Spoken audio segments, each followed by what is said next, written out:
a heartless millionaire dumped his wife because she couldn't get pregnant. 30 years later, he met his ex-wife again in a restaurant with the clock on the mahogany desk ticked softly, marking the end of another long day in the Warburton residence. Shadows stretched across the walls of their spacious penthouse, but the luxury of the surroundings did little to ease the tension boiling in the room. Charles Warburton stood by the window, his back stiff, hands clasped tightly behind him as he stared at the shimmering lights of Chicago's skyline. The city he ruled felt distant, almost mocking in its indifference. Selina sat on the edge of the cream-colored couch, her fingers knotted together in her lap. She looked smaller than usual, as though the weight of the conversation yet to unfold had shrunk her. Her voice, when it came, was soft, but edged with desperation. "Charles, please, we can try again. There are new specialists, more advanced treatments. I'm willing to go through it all, no matter the cost." He turned slowly, his sharp brown eyes meeting hers. There was no warmth, only the cold calculation of a man who had long since made his decision. "It's not about the money, Selina. It's about time. Time we no longer have." His words were clipped, precise, like a verdict handed down in a courtroom. Selina's shoulders slumped, but she didn't back down. "We're not too old. We've been through so much already, and I know—" Her voice cracked, but she pushed forward.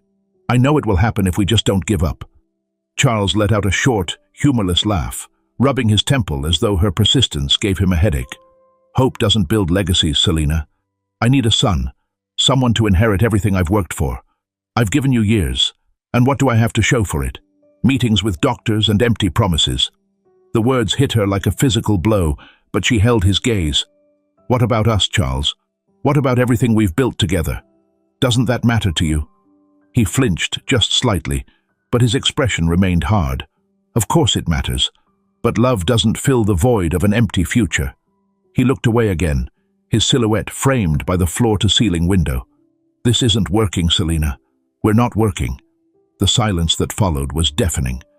The weight of his words pressed down on her chest, making it hard to breathe. "So that's it?" she asked, her voice trembling. "You're giving up on us?" Charles didn't answer immediately. Instead, he walked to the liquor cabinet, pouring himself a glass of whiskey with the precision of a man performing a well-rehearsed ritual. He took a slow sip before finally responding. "I think it's time we went our separate ways." Selina stood abruptly, the sudden movement making the coffee table tremble. "You're throwing away 20 years of marriage because I can't give you a child." Her voice rose, the sorrow now tinged with anger. "It's not just about the child," Charles replied evenly, though his grip on the glass tightened. "It's about what we want. You want hope, Selina. I want certainty, and I can't keep pretending we're on the same path." She stared at him, disbelief etched on her face. "And who is this new path with, Charles?" Her eyes narrowed, her voice sharp. "Victoria." Charles didn't answer, but the flicker of discomfort that crossed his face was all the confirmation she needed. Selina let out a bitter laugh, shaking her head. "I should have known. She's everything I'm not, isn't she? Young, ambitious, capable of bearing you that air you're so obsessed with." "It's not about her," Charles said, his tone defensive now. "It's about what I need." "What you need?" Selina repeated, her voice cracking. "And what about what I need, Charles? I needed you. I needed your support, your love. But all you've ever cared about is yourself." He didn't respond. Instead, he set his glass down and reached for his coat. "I'll have the lawyers handle the paperwork. You'll be well taken care of." Selina inhaled sharply, steadying herself. She straightened, the strength in her posture contradicting the quiver in her voice. "Fine.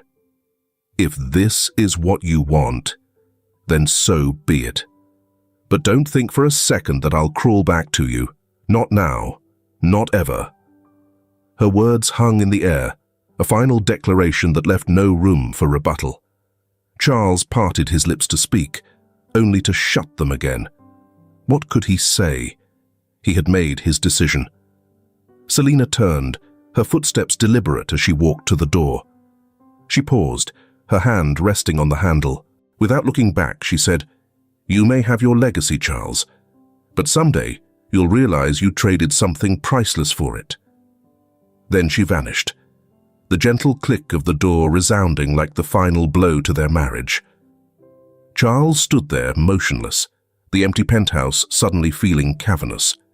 The glass tumbler on the counter remained untouched, its contents now as cold as the air around him. Through the window, the city continued to glow, indifferent to the wreckage inside. The new apartment for rent was too quiet, the kind of quiet that pressed against the walls and seeped into the air, suffocating and heavy. Selina sat in the corner of the worn couch, knees pulled up, a blanket draped over her shoulders. A cold mug of tea sat untouched on the coffee table. The steam had long since vanished. Outside, the muted hum of the city filtered through the window, muffled by the steady patter of rain against the glass. Her eyes lingered on the divorce papers resting on the table, a stark confirmation of what was now her reality. She picked them up again, scanning the words for the 100th time. Irreconcilable differences. Without looking back, she said, "You may have your legacy, Charles, but someday you'll realize you traded something priceless for it." Then she vanished, the gentle click of the door resounding like the final blow to their marriage. Charles stood there motionless, the empty penthouse suddenly feeling cavernous. The glass tumbler on the counter remained untouched, its contents now as cold as the air around him. Through the window, the city continued to glow, indifferent to the wreckage inside. The new apartment for rent was too quiet, the kind of quiet that pressed against the walls and seeped into the air, suffocating and heavy. Selina sat in the corner of the worn couch, knees pulled up, a blanket draped over her shoulders. A cold mug of tea sat untouched on the coffee table. The steam had long since vanished. Outside, the muted hum of the city filtered through the window, muffled by the steady patter of rain against the glass. Her eyes lingered on the divorce papers resting on the table, a stark confirmation of what was now her reality. She picked them up again, scanning the words for the 100th time. Irreconcilable differences. The joy on the parents' faces in the accompanying snapshots was palpable. She looked away, swallowing the lump rising in her throat. "Selina Bell," a voice called. Her head jerked up. A nurse stood at the doorway, clipboard in hand. Selina nodded and rose, her legs feeling unsteady beneath her. As she followed the nurse down the narrow hallway, her mind raced. Was this the right decision? Would this even work? Could she do this alone? The consultation room was sterile, but not unfriendly. A framed painting of sunflowers hung on the wall, and a small bowl of candy sat on the desk. The doctor, a middle-aged woman with kind eyes and a no-nonsense demeanor, gestured for Selina to sit. "Let's talk about your options," the doctor began, flipping through a file. "You've indicated that you'd like to proceed with artificial insemination." "Yes," Selina said softly, her voice steady, despite the storm brewing inside her. The doctor nodded, her tone professional, but warm. "We'll need to discuss donors. Have you considered whether—" "I already have one in mind," Selina interrupted, surprising even herself with the firmness in her voice. The doctor arched an eyebrow but didn't press. "All right. We'll need the necessary permissions if it's someone you know." Selina hesitated, then leaned forward slightly. "It's from a previous collection. I understand there might be legal complications, but it's important to me." The doctor studied her for a moment, then nodded slowly, We can discuss confidentiality. It's not uncommon. Relief mingled with apprehension in Selina's chest. Her hands were clenched tightly in her lap, nails biting into her palms. She focused on her breathing, trying to steady the swirl of emotions threatening to consume her. The procedure was quick and clinical. Selina lay on the examination table, gazing at the ceiling tiles and counting each one to distract herself from her thoughts. The doctor's voice was calm, guiding her through each step, but it all felt distant, like she was watching someone else's life unfold. When it was over, the nurse helped her sit up, handing her a tissue. "It's normal to feel a little emotional," the nurse said kindly. Selina managed a weak smile, dabbing at her eyes. "Thank you," she murmured, though she wasn't sure if the words were meant for the nurse or the universe. Weeks elapsed in a fog of anticipation. Selina avoided calls from old friends and skipped gatherings where questions about her life would inevitably arise. She poured her energy into work, her long evenings punctuated by moments of quiet hope and creeping dread. Then, one morning, the phone rang. She hesitated before answering, her heart hammering in her chest. The nurse's voice on the other end was steady, but Selina barely heard the words. "You're pregnant." The phone slipped from her hand, clattering onto the countertop. Selina gripped the edge of the sink, her knees threatening to give way. Tears spilled down her cheeks, hot and relentless, as she pressed a hand to her stomach. The enormity of the moment washed over her in waves: fear, joy, disbelief. Her reflection in the kitchen window stared back at her, unrecognizable. But beneath the exhaustion and pain there was something new, something unyielding, a flicker of hope. The rain had stopped by the time she stepped onto her balcony that evening. The city lights twinkled below, and for the first time in months, Selina allowed herself to smile. She rested a hand on her belly, whispering, "We'll be okay. I promise." The sound of muffled applause and laughter echoed through the halls of the Warburton mansion. Inside the grand living room, the air was thick with the scent of champagne and fresh roses. Charles stood near the fireplace, cradling a tiny, swaddled bundle in his arms. His movements were uncharacteristically gentle, his usual sharp precision softened into a tenderness he hadn't known he was capable of. "Look at him," Charles murmured, tilting his head to examine the infant's face. His voice carried the kind of pride that could only belong to a father. "He's perfect, Victoria." Victoria, radiant in her silk robe, reclined on the velvet settee, her cheeks flushed from the labor, but glowing with satisfaction. "He has your eyes," she said, though the truth was Henry's features were still too delicate to resemble anyone definitively. She sipped from the flute of sparkling water in her hand, basking in the moment. Around them, family friends and business associates milled about, exchanging congratulations. Charles turned to the group, holding Henry higher as if he were a trophy.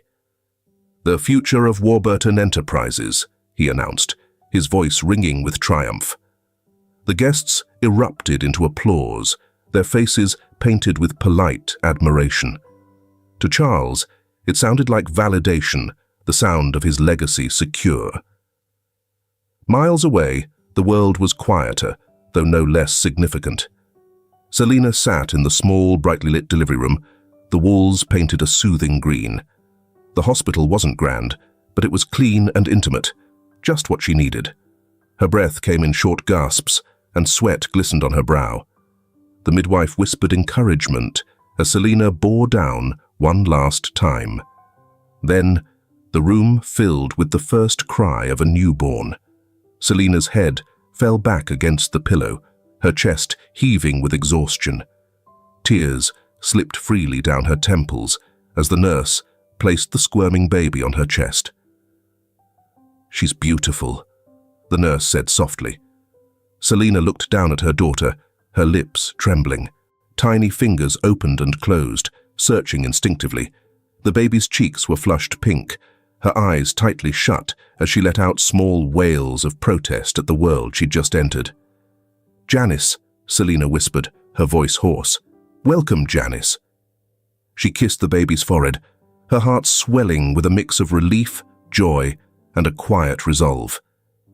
In that moment, the struggles, the loneliness, and even Charles's absence seemed to fade away.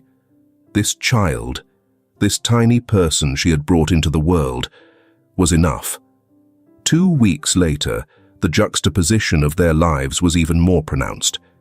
Henry's nursery in the Warburton mansion exuded opulence, walls adorned with hand-painted murals of woodland animals, a custom-made crib carved from mahogany, and plush toys imported from Europe filled the space.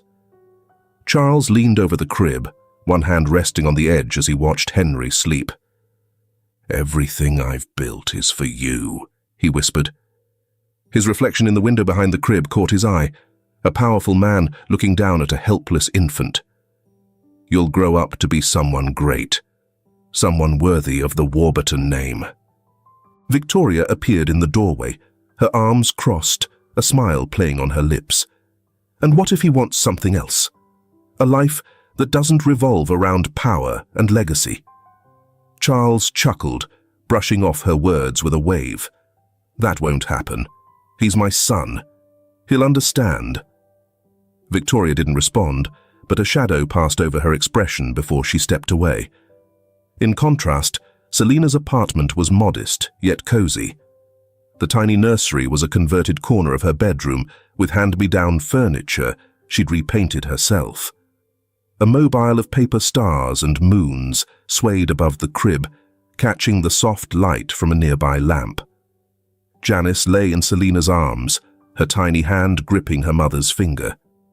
Selina hummed softly, her voice filling the quiet space with a lullaby that carried both hope and sorrow. The baby stirred, her lips parting in a yawn before settling back into sleep. Selina's gaze lingered on her daughter. "I promise you," she said softly, "I'll give you everything I have. It may not be much, but it will be enough." Her words were not grand declarations, but simple truths. Spoken with quiet conviction, the phone on the counter buzzed. A friend from her old life, perhaps, or a well-meaning neighbor. Selina ignored it. There was no room for the past tonight, only the future she was building. She leaned back in the rocking chair, watching Janice's chest rise and fall, in rhythm with her own. For the first time in years, the emptiness she had carried so long didn't feel insurmountable. Selina glanced out the window, where the rain had begun to fall softly. The sound was comforting, a steady reminder of the world moving forward. She smiled faintly. They would face it together, she and Janice. That was all she needed.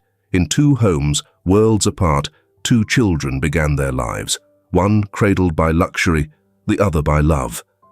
And far from the surface, decisions already made were beginning to ripple, promising to entwine their fates in ways neither mother nor father could foresee. The elevator hummed softly as Janice adjusted her blazer and checked her reflection in the steel doors. Her dark hair was pulled into a neat bun, and her lips painted a subtle pink. It was her first day at Stratagem Inc., a name whispered with reverence in business circles, but utterly unfamiliar to her. She only knew that it was a strong motivation and a stepping stone for a nearly 30-year-old girl's career in corporate strategy. As the elevator dinged and the doors slid open, Janice stepped into the lobby. Floor-to-ceiling windows bathed the space in light, highlighting sleek, modern furniture and a massive logo embossed on the wall, Warburton Enterprises. Her steps faltered. The name pricked at the edges of her memory, but before she could dwell on it, a friendly voice called out, "You must be Janice Bell." A tall man in a sharp grey suit greeted her with a firm handshake. His badge read, "Oliver Lee, HR Manager." Welcome to the team. Let's get you settled." Across the building, Henry Warburton leaned back in his leather chair, his gaze fixed on the view of the city. His father's empire stretched beyond these walls, a legacy built over decades, yet today felt different. His father had stepped back, leaving Henry the reins, a gesture that was both a gift and a burden. "Your 9 o'clock is here, Mr. Warburton," his assistant announced from the doorway. Henry turned, straightening his tie. "Send them in." The door opened, revealing Janice, who looked poised yet slightly anxious. She met his gaze, her dark eyes steady, though a flicker of curiosity crossed her face. "Ah, the new hire," Henry said, standing to extend his hand. "Janice Bell, correct?" "Yes," she replied, her grip firm. "It's an honor to be here, Mr. Warburton." "Call me Henry," he said with a disarming smile. "We keep things professional but approachable around here." Janice smiled politely, but something about his tone, confident yet effortless, nagged at her. It was as if she'd heard it before. They sat across from each other, the conversation brisk and focused on her role, but the air between them crackled faintly with unspoken tension. As the weeks passed, Janice's place at Warburton Enterprises solidified. Her sharp mind and calm demeanor made her stand out, and Henry began to notice. Their interactions, initially professional, grew warmer, with banter and the occasional lingering glance. One late evening, as they worked on a presentation together, Henry leaned back in his chair and stretched. "You're not like most people here," he said, studying her. "You're different." "Different good or different bad?" she replied, arching an eyebrow. "Good," he said quickly, then added with a chuckle, "Very good. Most individuals in this group tend to exercise caution. You take risks, and they pay off." Janice smiled, but her mind snagged on the word different. Did he mean her work ethic, or was there something else? His gaze lingered a moment too long before returning to the spreadsheet on the screen. Meanwhile, Charles, now largely retired, found himself restless. A casual conversation with Henry during a board meeting had planted a seed of curiosity about the promising new hire. "What's her name again?" Charles asked, swirling his whiskey later that evening. "Janice Bell," Henry replied absently. "She's one of our sharpest new recruits." Charles's brow furrowed, the name tugging at something distant. It wasn't unusual. His enterprises employed thousands, but something about Henry's enthusiasm made him uneasy. The first threads of fate began to intertwine during an office party. Janice, dressed in a simple black dress, caught Henry's eye from across the room. She was speaking animatedly with a co-worker, her laughter light but unmistakably familiar. It was a laugh Charles hadn't heard in years, Selina's laugh. Later that evening, Henry approached her with 2 glasses of wine. "You look like you could use a break." "Thanks," she said, taking the glass. Their fingers brushed. A fleeting moment, but enough to send a spark up Henry's spine. "So," he said, leaning casually against the bar, "tell me about yourself. What brought you here?" Janice hesitated, then shrugged. "The usual. Hard work, good timing, and a bit of luck." "You undersell yourself," he replied, his grin infectious. She smiled back, but her gaze flickered to the Warburton logo on the wall. She was momentarily taken aback by her reflection on the polished surface. Something in the curve of her jaw, the tilt of her head. It was so much like his. "You okay?" Henry asked, concern creeping into his voice. "Yes," she said quickly, brushing it off. "Just tired. Long day." But as she walked away, the unease gnawed at her.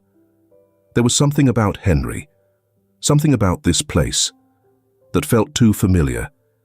Unseen to either of them, Charles stood in the shadows of the boardroom, overlooking the party.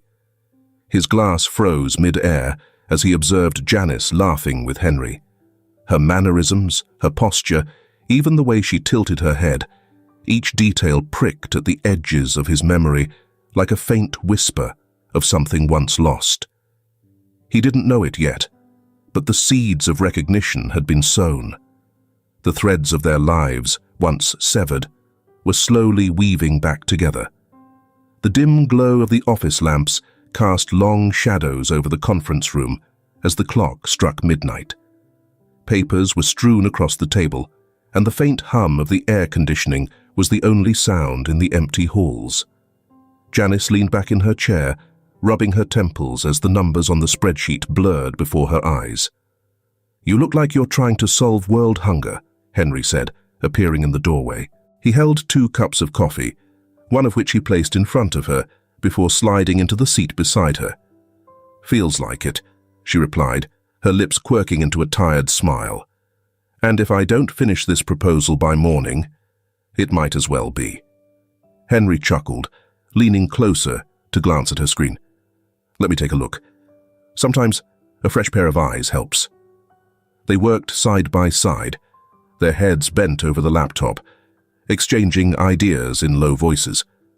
The proximity was casual, almost incidental, yet there was an electricity in the air neither acknowledged. Janice's hand brushed his as she reached for a pen, and though neither commented, the moment lingered. The weeks blurred into a rhythm. Late nights, brainstorming sessions, and shared coffees in the break room became the backdrop of their growing connection.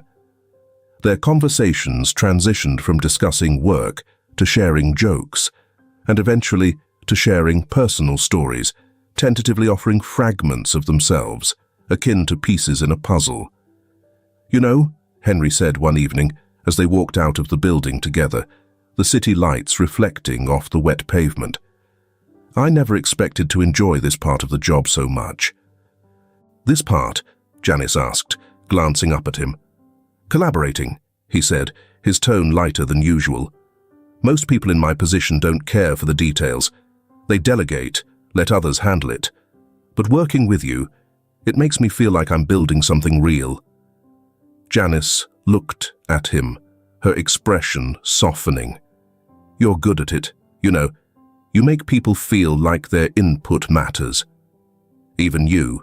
he asked, his voice teasing, but his gaze steady. "Especially me," she replied, her smile genuine. Meanwhile, Charles watched from the sidelines, the threads of unease slowly tightening.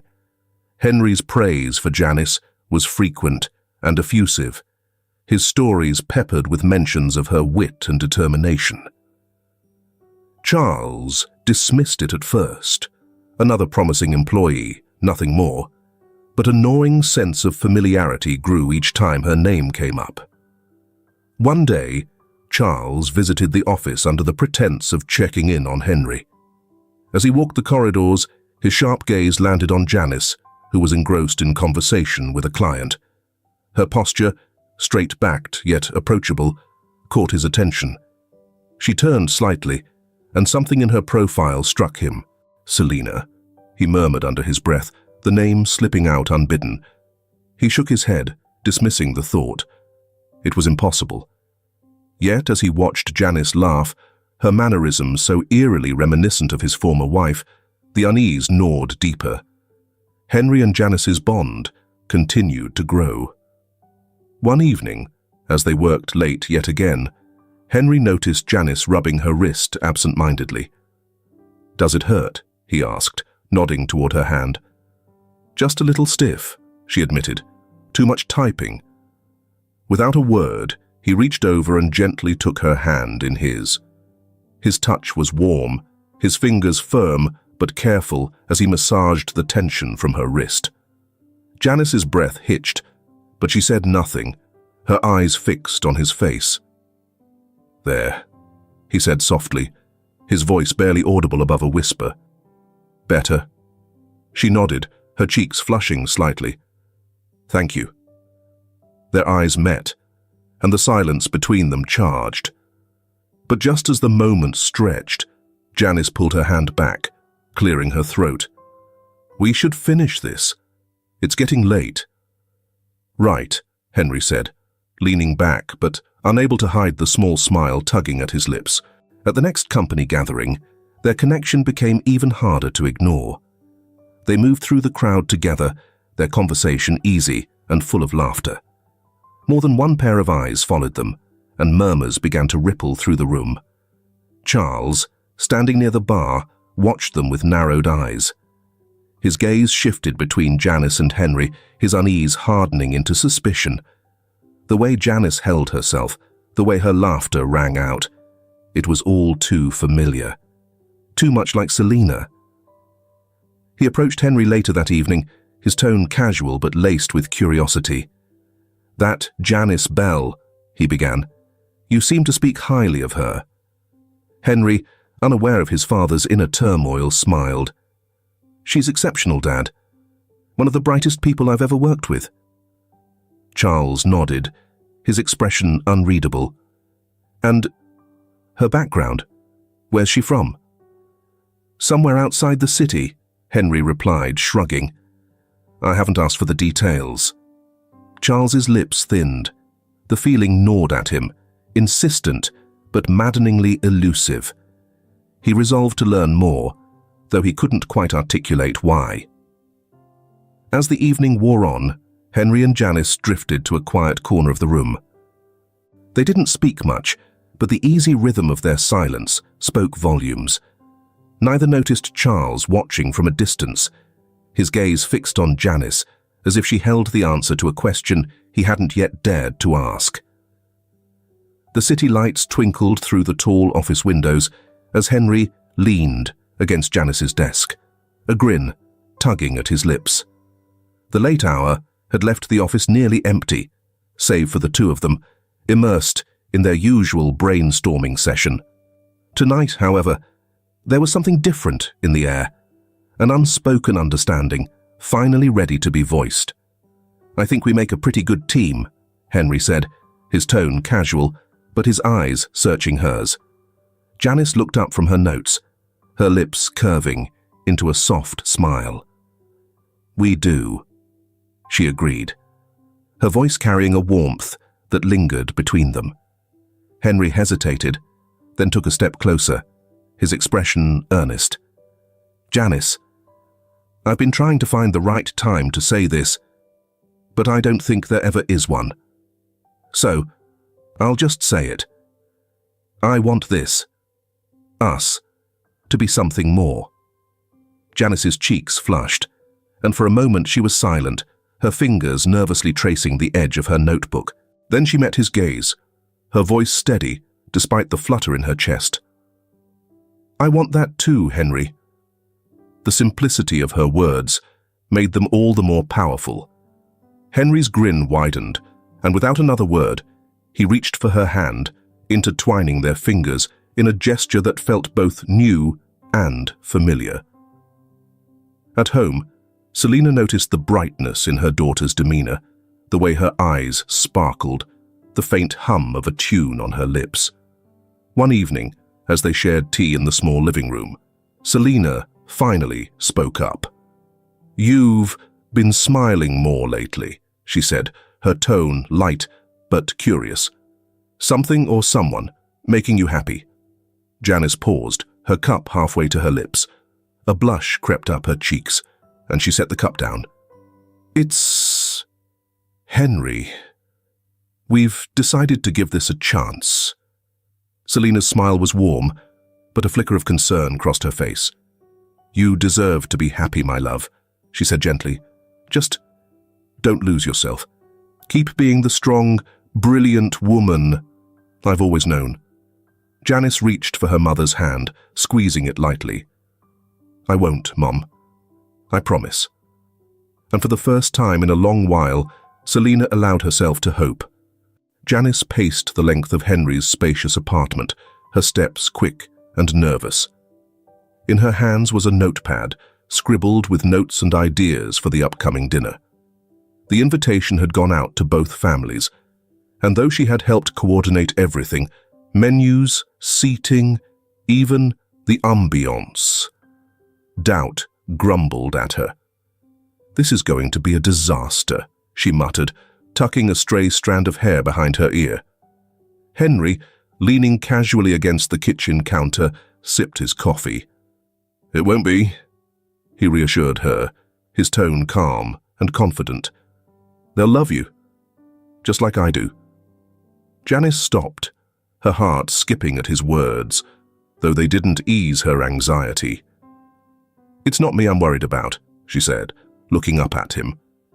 "Your father is intimidating, and my mum, she's been through a lot. I just hope they get along." Henry set his cup down and walked over, placing his hands gently on her shoulders. "It's going to be fine. They're just dinner guests tonight. And besides," he added with a grin, "if things get awkward, I'll tell one of my terrible jokes." Janice laughed softly, grateful for his levity, but the knot in her stomach refused to unravel. The restaurant was warm and intimate, its soft lighting casting a golden glow over the polished wooden tables. Janice and Henry arrived early, ensuring everything was perfect. The table was set for 6, an elegant arrangement of white linens and fresh flowers. The atmosphere was calm, for now. Charles was the first to arrive, his presence commanding as always. Dressed impeccably, he shook Henry's hand firmly before turning his attention to Janice. "So," he said, his gaze appraising, "you're the one my son has been so taken with." Janice's smile faltered slightly under his scrutiny, but didn't waver. "It's a pleasure to finally meet you, Mr. Warburton," she said, extending her hand.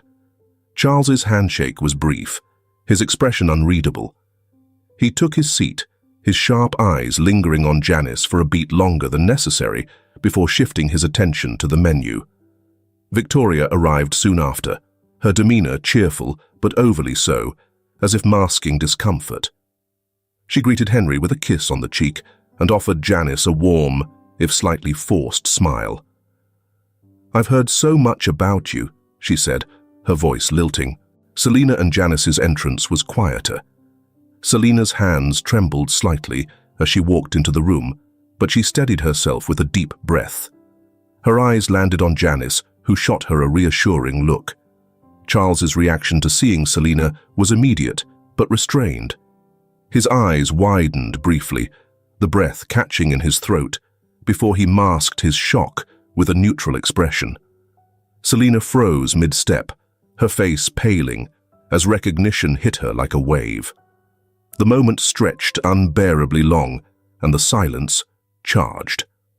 Henry, oblivious to the undercurrent, rose from his seat and introduced them. "Dad, this is Janice's mother, Selina Bell." Charles's lips parted as if to speak, but no words came. Selina, regaining her composure, managed a stiff nod. "Mr. Warburton," she said, her voice even but strained.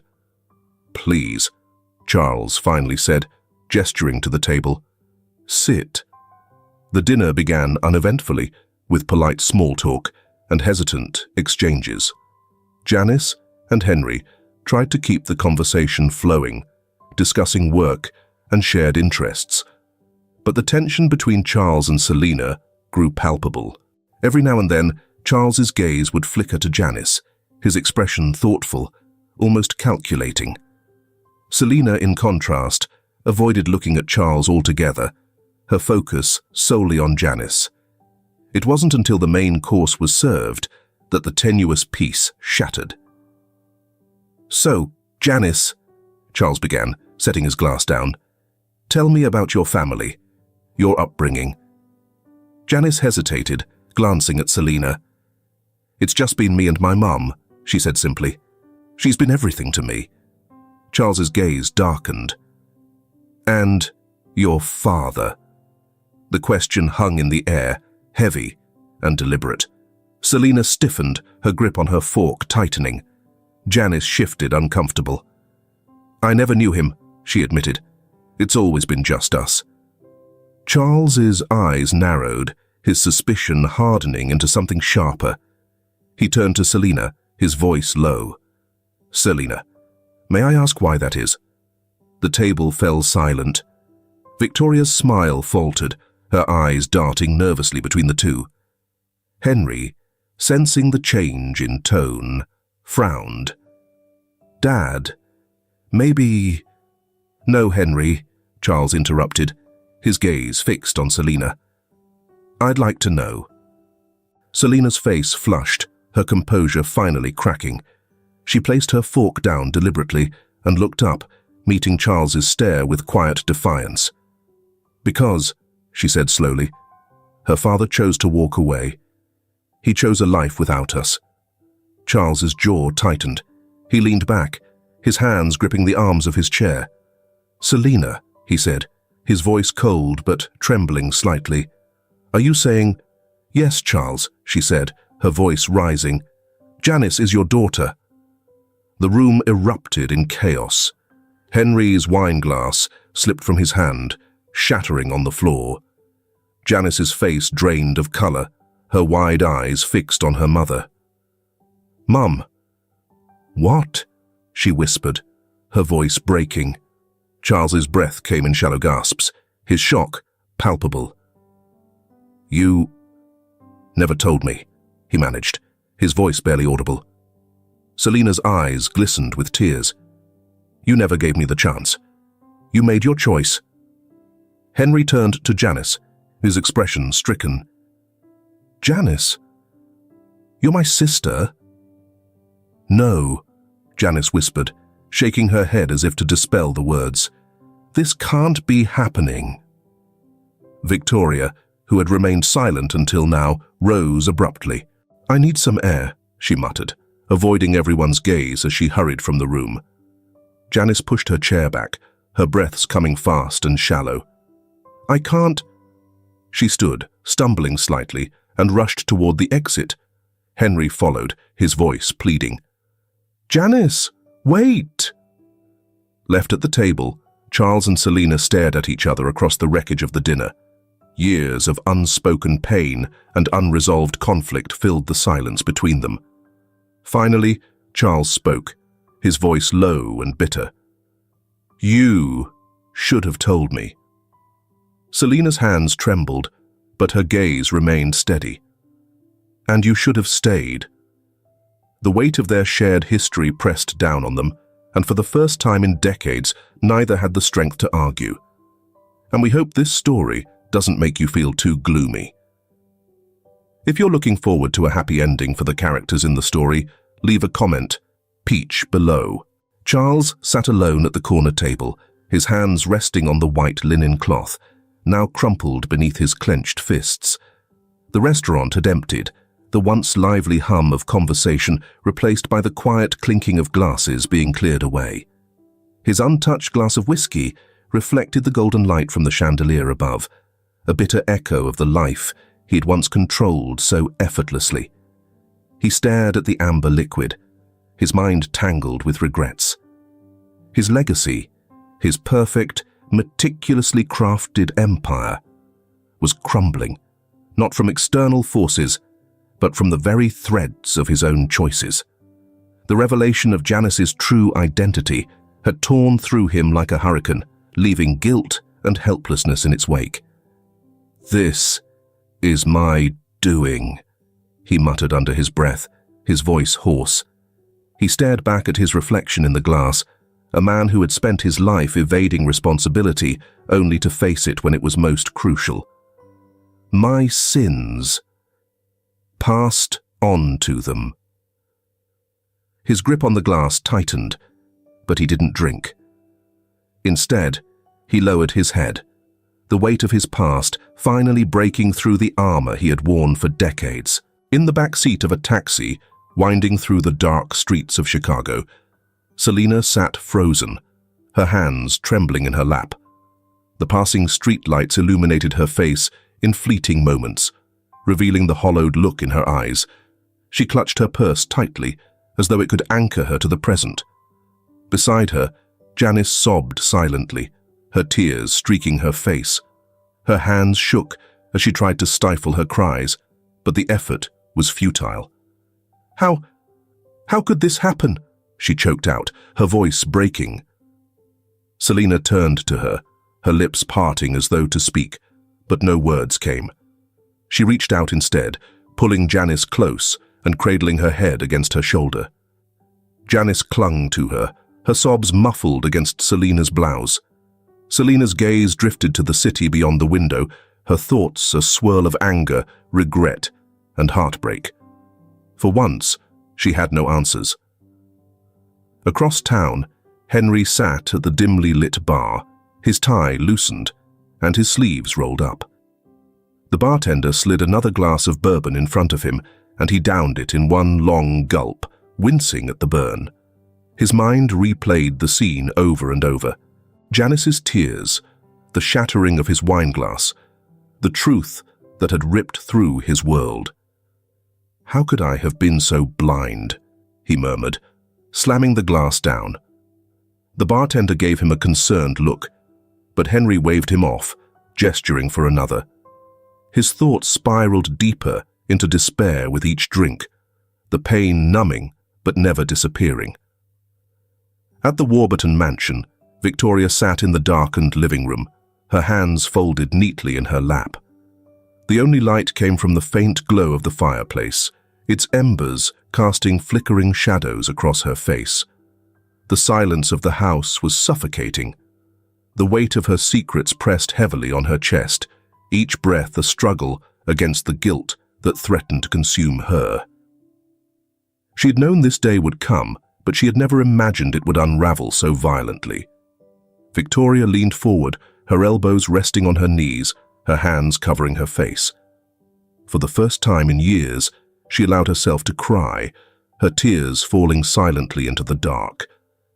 In just one evening, the hearts of the five of them seemed to have died in half. The morning after the disastrous dinner, the city was shrouded in a damp grey mist, the kind that made the world feel smaller and quieter. Janice sat in her childhood bedroom, the walls still adorned with faded posters and soft pastel colors that belied the storm raging within her. Her suitcase lay open on the bed, half-packed, her movements mechanical as she folded clothes and placed them inside. Selina stood in the doorway, her hands clutching the doorframe as if to steady herself. "Are you sure this is what you want?" Selina asked, her voice barely above a whisper. Janice paused, gripping a sweater tightly in her hands. "I don't know what I want," she admitted, her voice cracking. "But I can't stay here. Not after everything." Selina stepped into the room and placed a hand on her daughter's shoulder. "We'll go together," she said firmly. "You don't have to face this alone." Janice turned, her eyes brimming with tears. "Thank you, Mom." The two women embraced tightly, their shared pain binding them closer than ever. Cape May welcomed them with a salty breeze and the distant cries of seagulls. The quaint seaside town was a stark contrast to the bustling chaos of Chicago. It offered a semblance of peace, but for Janice and Selina, the tranquility felt like a cruel reminder of what they had left behind.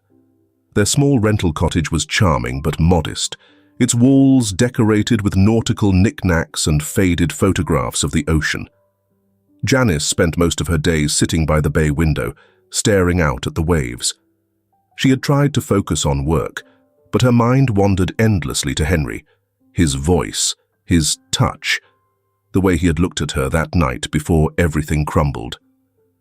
Selina watched her daughter silently, her heart aching with helplessness. Janice's laughter, once so vibrant, had disappeared. Even the simple act of eating seemed like a chore. Back in Chicago, Henry was a shell of himself.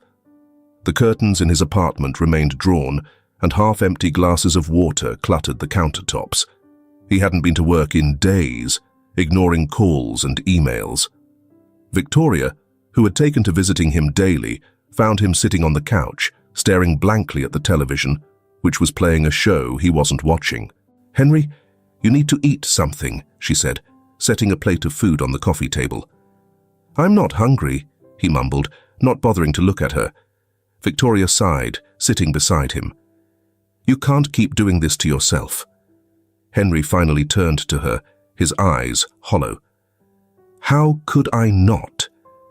Everything I thought I knew about my life, about Janice, about us. It's all a lie. Victoria's heart twisted.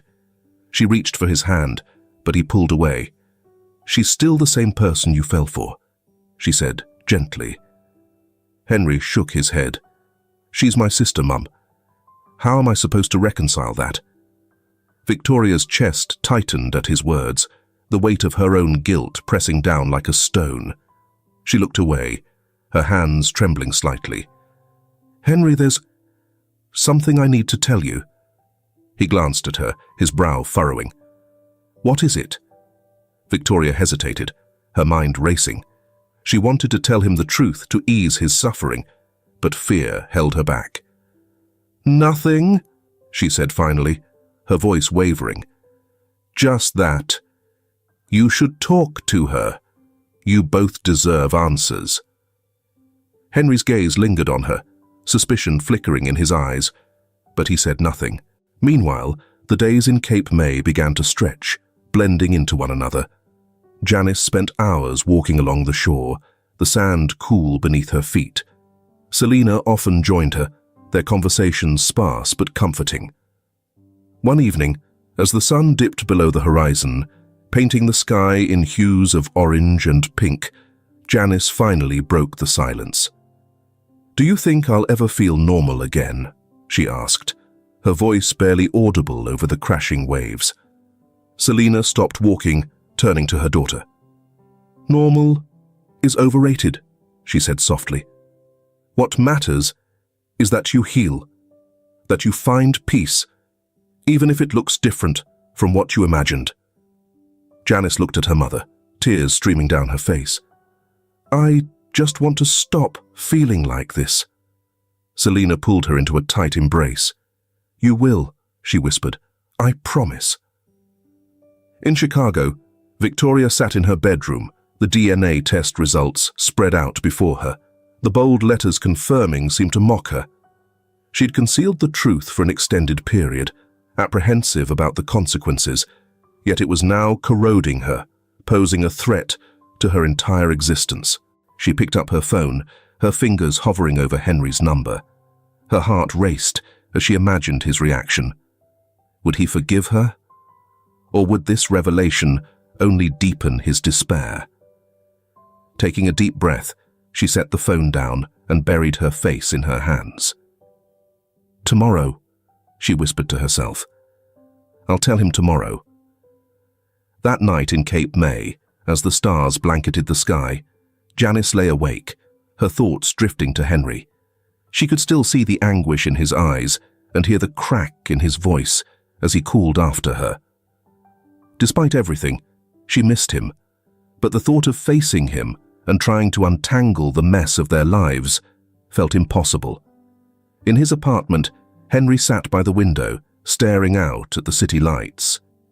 His mind replayed every moment with Janice, the way her laughter lit up a room, the way her eyes softened when she smiled at him.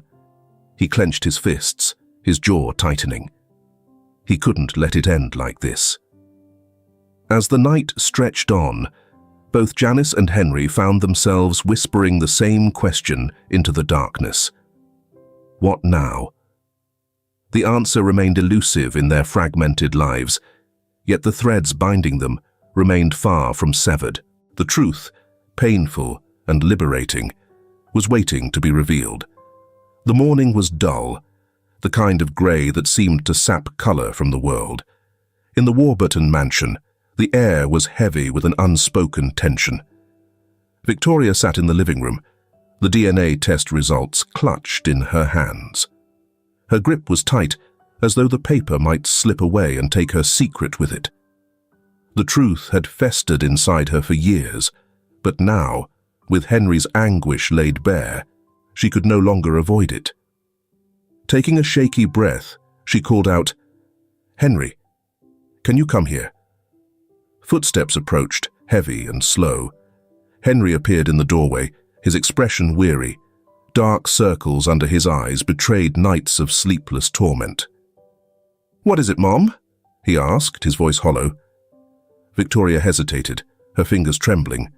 She gestured for him to sit, her heart pounding as she tried to find the words. "There's something you need to know. About your father." Henry frowned, his brows knitting together. "What do you mean?" Before she could speak, Charles entered the room, his commanding presence filling the space. "Victoria, what's going on?" Victoria's throat tightened.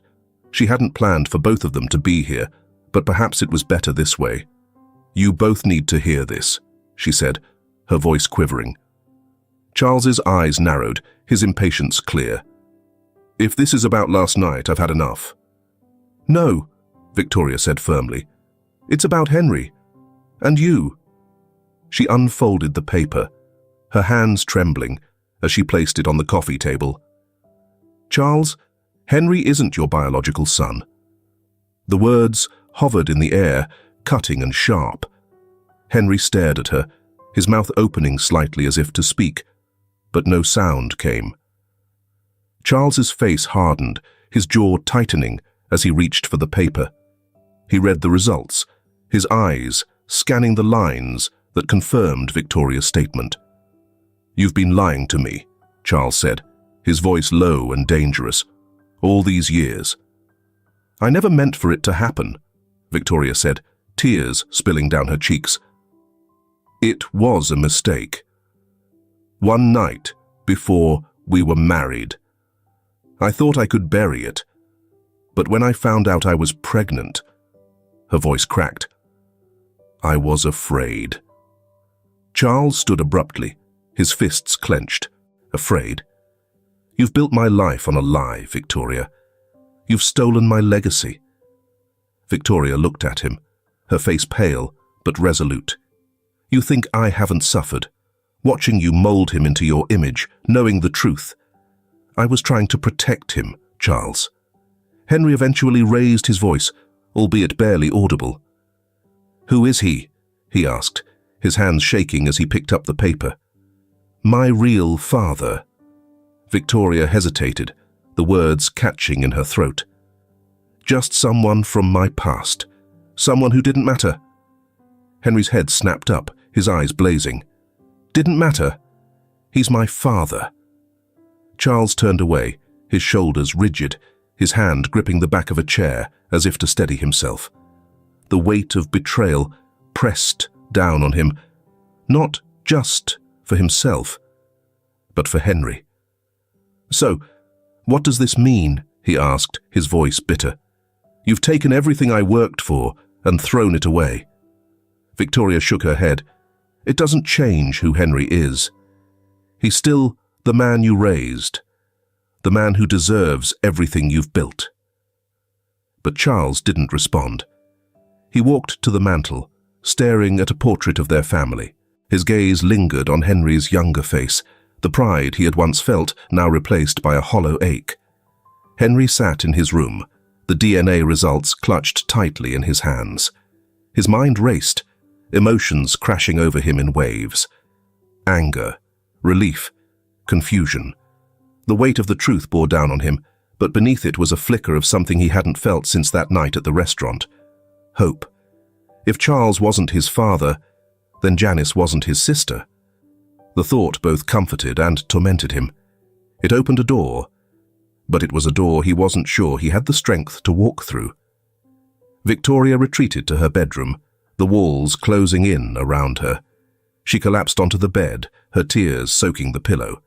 She'd hoped the truth would free her, but instead, it had unraveled everything. She thought of Henry, of the pain she had caused him, and of the man she had tried so hard to protect.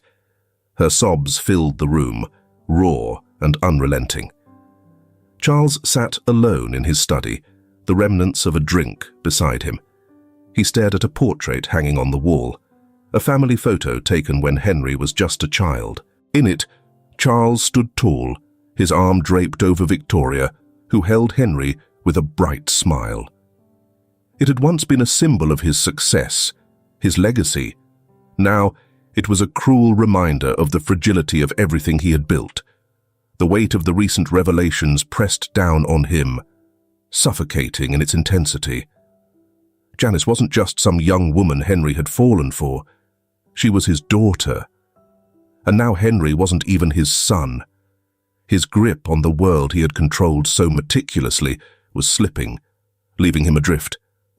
He reached for the glass, his hand trembling, but stopped before taking a drink. The hollow reflection staring back at him in the window was a man he barely recognized. "This is my punishment," he muttered, his voice hollow, "for all the lives I've broken." The engine of Henry's car hummed softly as he pulled onto the open highway, his destination uncertain, but his purpose resolute. The DNA results sat on the passenger seat, their edges worn from his restless hands. He didn't know exactly where Janice had gone, but he wasn't going to stop until he found her. Every fiber of his being told him he needed to make things right, even if he didn't yet know how. Cape May was a guess, a faint lead gleaned from one of Janice's offhand comments during their brief encounters. As the Chicago skyline faded into his rearview mirror, Henry's thoughts swirled with what he would say when he found her. Would she listen? Would she even want to see him? Meanwhile, in Cape May, Janice sat in a small cafe by the shore, a notebook open in front of her. The pages were filled with half-finished thoughts and sketches of the ocean view outside. It was the only solace she could find in a world that felt like it had collapsed beneath her. The quaint town offered its distractions, the rhythmic crash of waves, the salty breeze, the warmth of locals who didn't pry into her past. But even here, her thoughts often drifted to Henry. She hated herself for it, for missing him, for the flicker of longing that still sparked in her chest despite everything. Selina, watching from a distance, noticed the way Janice's fingers idly traced patterns on the table, her gaze distant. She wanted to say something, anything, but the words felt futile. Instead, she sat silently, sipping her tea and hoping time would bring the healing they both needed. Gas stations and coffee shops dotted Henry's journey, each offering an opportunity to inquire and gather clues. The name Cape May finally came up when he spoke to a friendly motel manager who remembered a woman matching Janice's description checking in weeks ago. "She mentioned a bookstore," the man said, scratching his head. "By the boardwalk, I think." Henry nodded, his heart racing. He thanked the man and got back into his car, the GPS guiding him closer. The quaint and quiet small bookstore near the boardwalk seemed to elude time.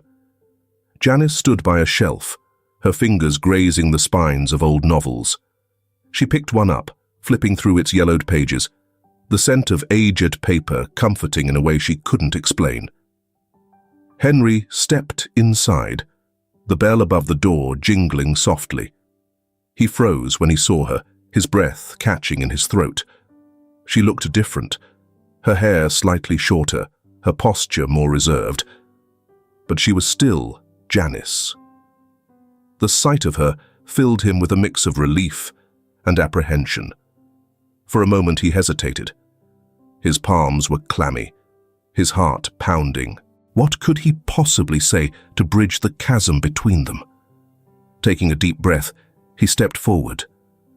Janice. Her name came out barely above a whisper, but she heard it. She turned, her eyes widening as they locked onto his. For a moment, neither of them spoke. The weight of their shared history hung in the air, heavy and unyielding. "What are you doing here?" she finally asked, her voice guarding. "I needed to see you," Henry said, his voice steady despite the storm of emotions within him. "I needed to share the truth with you." Janice's eyes narrowed, her arms crossing defensively. What truth? Henry reached into his jacket and pulled out the crumpled DNA results. He handed them to her, his hand trembling slightly. "I'm not Charles's son," he said. "We're not Siblings. Janice stared at the paper, her fingers gripping it tightly. Her eyes scanned the words, disbelief and shock flitting across her face. What? How? She murmured, her voice barely audible. Victoria told me, Henry said, his tone filled with a mix of bitterness and relief. She'd been hiding it for years. I thought you deserved to know. Janice looked up at him, her eyes glassy. And what does this change, Henry? It doesn't erase what happened. I know, he said softly. I know it doesn't fix anything, but I needed you to know the truth. I needed you to know that His voice faltered. That I care about you, no matter what. She shook her head, tears spilling down her cheeks. I don't know if I can do this, Henry. I don't know if I can go back. Henry stepped closer, his voice gentle. I'm not asking you to. I'm not asking for forgiveness, love, or anything else. I just want to be in your life, even if it's only as a friend. Janice's shoulders shook with silent sobs, and for a moment, she didn't respond. Then she nodded faintly, her voice trembling. I don't know how, but maybe. Henry exhaled, a small, fragile smile breaking through his sorrow. That's all I need. They stood in the quiet bookstore, the world outside continuing its endless rhythm. For the first time in weeks, the distance between them began to close, if only slightly, leaving the future open and uncertain, but no longer entirely hopeless. The morning air in Cape May was crisp and tinged with the faint scent of salt. Selina stood by the front porch of their cottage, her arms crossed tightly over her chest. She watched as Henry approached, his steps hesitant, yet determined. What are you doing here, Henry? She asked, her voice steady, but her expression guarded. Henry stopped a few feet away, his hands shoved into his pockets. I needed to see her, to make things right. Selina's eyes narrowed. Make things right? Do you believe that you can simply arrive and resolve the situation after all that has transpired? I don't think I can fix it, Henry admitted, his voice quiet. But I care about her, and I'm not going to give up on her. Not after what we've been through. Selina studied him, her expression softening slightly. And what do you expect to happen, Henry? That she'll just forgive you? That this nightmare will disappear? Henry shook his head. No. I just want her to know I'm here. Whatever she needs, whatever she wants, I'll be that for her. Selina sighed, her shoulders relaxing as the tension drained from her. If you hurt her again, she began, her voice tinged with both warning and vulnerability. I won't, Henry interrupted, meeting her gaze. I swear, I won't. For the first time, Selina allowed herself to believe him. She stepped aside, nodding toward the house. She's inside. Over the following weeks, Henry's presence in Janice's life became steady but unintrusive. Their interactions were cautious at first, shared walks along the beach, quiet conversations over coffee. The intimacy they once had as lovers was replaced by something gentler, a companionship built on mutual respect and understanding. One afternoon, as they sat on a driftwood log by the shore, Henry handed Janice a sketchbook. I saw it in the bookstore, he said, his tone casual. Thought it might help you sort your thoughts. Janice opened the book, her fingers brushing over the blank pages. She glanced at him, a small smile breaking through her guarded expression. Thank you. It's nothing, Henry said, but the warmth in his voice betrayed the depth of his feelings. Their bond grew, not through grand gestures, but through small, meaningful moments, a shared laugh, a knowing glance, the quiet comfort of each other's presence. Slowly, the cracks in their hearts began to heal.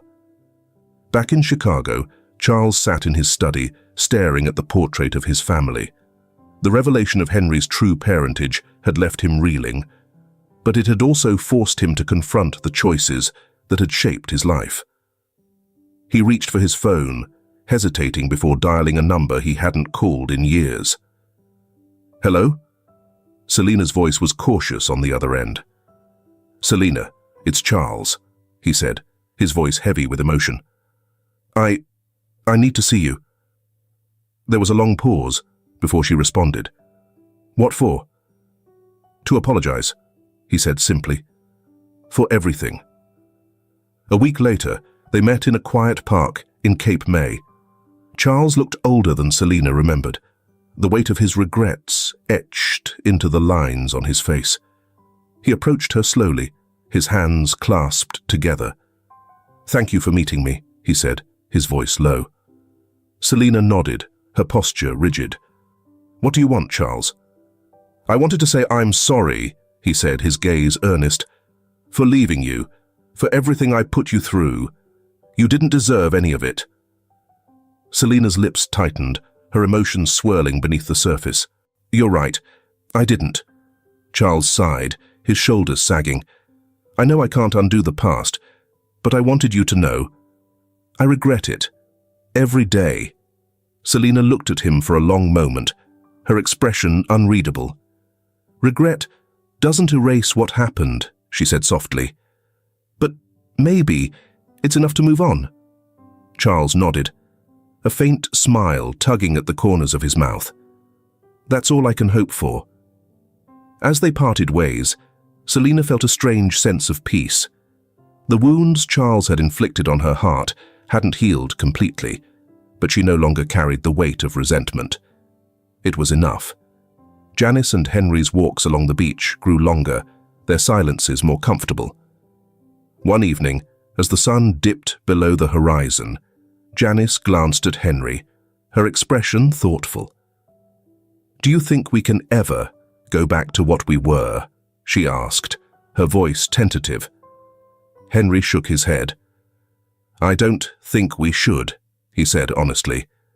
"What we're building now, it's different. But it matters." Janice smiled faintly, her gaze returning to the waves. For the first time in what felt like forever, she felt the stirrings of hope. The golden rays of the setting sun painted the Cape May beach in warm hues. The waves lapped gently against the shore, their rhythmic sound a soothing backdrop to the stillness that hung between Janice and Henry. They sat side by side on a worn wooden bench, their feet buried in the cool sand, watching the horizon where the sun kissed the water. Janice held a seashell in her hand, tracing its spiral ridges absently. "It's beautiful here," she said softly, breaking the silence. "Peaceful." Henry nodded, his gaze fixed on the horizon. "It suits you," he replied. "You seem lighter." She let out a small laugh, more a breath than a sound. "I didn't think I'd ever feel that way again." Henry glanced at her, the corners of his mouth lifting in a faint smile. "I'm glad you do." They sat in companionable silence for a while, the unspoken weight of their past slowly giving way to something gentler. The conversations they'd had over the weeks had been tentative and careful. However, every word they exchanged and every moment they spent together gradually eroded the barrier that had formed between them. "Do you ever think about what might have been?" Janice asked suddenly, her voice quiet but steady. "All the time," Henry admitted. "But I've realized it's not about what might have been. It's about what's possible now." Janice turned to him, her eyes searching his face. "And what do you think is possible?" Henry hesitated, his fingers brushing against the edge of the bench. "I don't know," he said honestly. "But I know I want to be part of your life, no matter what that looks like." Her gaze softened, and she nodded. "Maybe that's enough for now." Back in Chicago, Charles stood in the gallery of his estate, gazing at the portraits that adorned the walls. Each face told a story of ambition, mistakes, and broken connections. He lingered on one painting in particular, a younger version of himself with Selina by his side, their smiles unburdened by the weight of the years to come. With a sigh, he turned away. His meeting with Selina had been brief, but it had given him a clarity he hadn't felt in years. Regret, he realized, wasn't enough. Actions mattered, and though he couldn't undo the damage, he could try to mend what remained. Charles picked up his phone and dialed another number, this time reaching out to Henry. The conversation was stilted, awkward, but necessary. For the first time, Charles spoke not as a patriarch, but as a flawed man trying to rebuild a relationship he had taken for granted. Selina, meanwhile, fully embraced her new life in Cape May. The small, close-knit community warmly welcomed Selina and Janice, providing a sense of belonging that had been lacking for a long time. She took up gardening, filling their cottage with blooms that mirrored the newfound vitality in her heart. On quiet evenings, she would sit on the porch, sipping tea as she watched Janice and Henry walk along the beach. Their laughter, faint but genuine, reached her ears, and she allowed herself to smile. The pain of the past hadn't disappeared, but it had transformed into something softer, something she could carry without resentment. As the sun dipped lower on the horizon, Janice and Henry stood, brushing the sand from their clothes. They walked back toward the boardwalk, their steps unhurried. "Thank you for coming here," Janice said, her voice carrying over the sound of the waves, "for not giving up." Henry looked at her, his eyes warm. "I couldn't, even if I wanted to."